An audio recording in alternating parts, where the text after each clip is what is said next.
আসসালামু আলাইকুম। মিমিস কিচেনে আপনাদেরকে আরও একবার স্বাগত জানাই। আজকে আপনাদের সাথে শেয়ার করব দারুণ মজাদার একটা লটকন ফল মাখা। লটকন ফল মাখাটা কিন্তু দারুণ মজা হয়।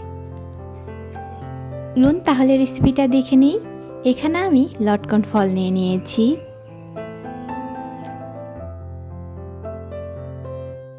এখন লটকন ফল থেকে খোসাটাকে ছাড়িয়ে নেব।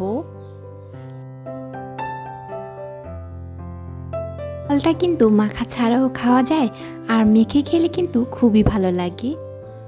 তাই আমি এখানে মাখাটাই করে নিচ্ছি।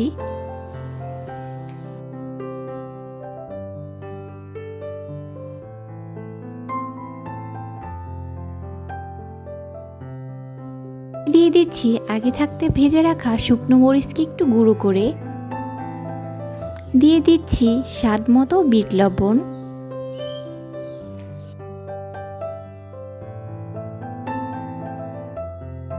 হাফ চা চামচ চিনি। টক ঝাল এই মিষ্টি লটকন মাখাটা খেতে কিন্তু অনেক মজা। আপনারা বাসায় একবার হলেও এই ফল দিয়ে মাখাটা করে খাবেন।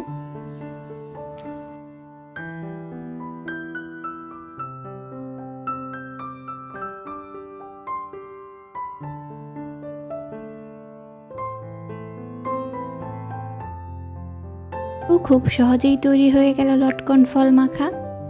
আজ এ পর্যন্তই। সবাই ভালো থাকবেন, সুস্থ থাকবেন, মিমিস কিচেনের সাথেই থাকবেন। আল্লাহ হাফেজ।